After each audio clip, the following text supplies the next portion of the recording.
ગુજરાતમાં એક પછી એક સિંગરના જે પ્રેમ લગ્ન છે એને લઈ અને વિવાદો સામે આવી રહ્યા છે અને હવે વિવાદ સામે આવ્યો છે સિંગર કાજલ મહેરિયાના પ્રેમ લગ્નને લઈને. આ આખી બાબતને લઈને સમાજ પણ મેદાને આવ્યું છે. શું છે સમગ્ર મામલો એની વિગતે ચર્ચા કરીશું. નમસ્કાર, હું છું ઉજ્જવલ અને આપ જોઈ રહ્યા છો નિર્ભય ન્યૂઝ. ગુજરાતમાંથી એક પછી એક એવા કિસ્સાઓ સામે આવી રહ્યા છે કે જ્યાં પ્રેમ લગ્નને લઈ અને અનેક વિવાદો થઈ રહ્યા છે અને દરેક વખતે એક જ વાત સામે આવે છે કે પરિવારને જાણ કર્યા વગર દીકરીએ કોઈ અન્ય સમાજના વ્યક્તિ સાથે લગ્ન કરી લીધા. અને હવે કાજલ મહેરિયાનો જે આખો પ્રેમ લગ્ન હતો એને લઈને વિવાદ સામે આવ્યો છે.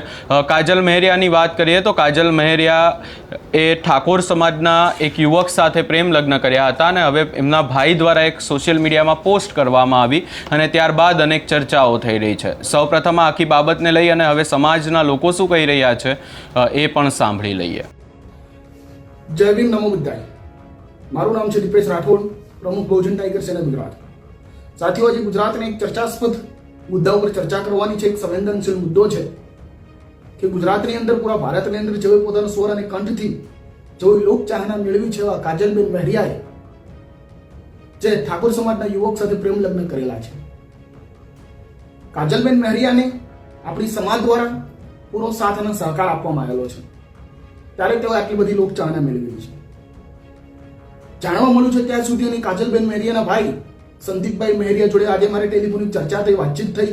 તે દરમિયાન જાણવા મળ્યું કે કાજલબેન મહેરિયાએ પોતાના મા બાપની મરજી વિરુદ્ધ પૂર્વ પરવાનગી લીધા વગર આ પગલું ભરેલું છે અને ઠાકોર સમાજના યુવક સાથે પ્રેમ લગ્ન કરેલા છે. અને કાજલબેનના પગલાથી તેઓનો પરિવાર ખૂબ આઘાતમાં છે, વ્યથિત છે અને દુઃખની લાગણીમાં ડૂબી પડેલો છે. કાજલબેન મહેરિયાને એટલી વિનંતી કરું છું, જો તેમની સુધી આ વિડીયો પહોંચે તો સમાજના આગેવાનોની, સમાજની અને પોતાના મા બાપની ઇજ્જતની સામે જોઈ આપ પોતાના ઘરે જતા રહો તેવી આશા રાખું છું.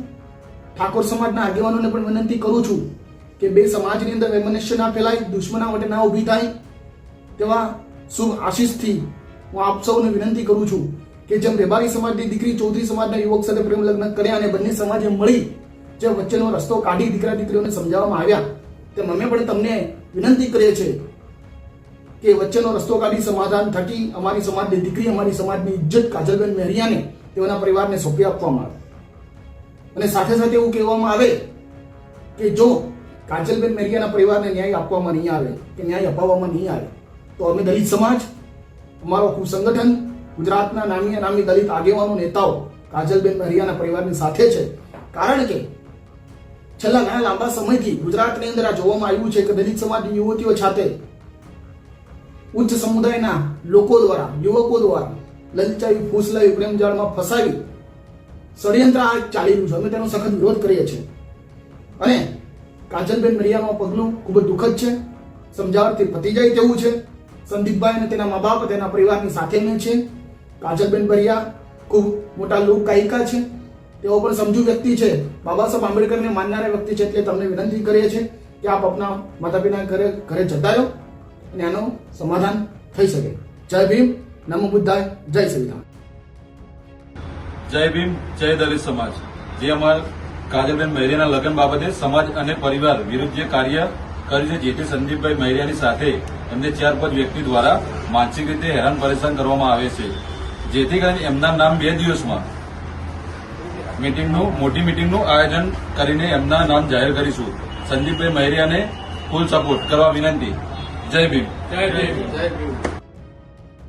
તમે અહીંયા સમાજના આગેવાનનું પણ નિવેદન સાંભળ્યું અને જો કાજલ મહેરિયાના ભાઈની વાત કરવામાં આવે તો તેમના દ્વારા સોશિયલ મીડિયામાં પોસ્ટ કરી અને સમાજની મદદ માંગવામાં આવી છે. આ જે આખો કિસ્સો સામે આવ્યો, જે ચર્ચાઓ હાલ થઈ રહી છે, ખાસ કરી અને પ્રેમ લગ્નના અનેક કિસ્સાઓ ગુજરાતમાં ચર્ચામાં આવ્યા છે. અને અહીંયા વાત એ પણ કરવી છે કે જો કોઈ વ્યક્તિએ લગ્ન કર્યા હોય, પ્રેમ લગ્ન કર્યા હોય કે કોઈ પણ બાબત હોય, તમામ વ્યક્તિને હક છે કે તેઓ તેમની પસંદગીની વ્યક્તિ સાથે લગ્ન કરી શકે છે.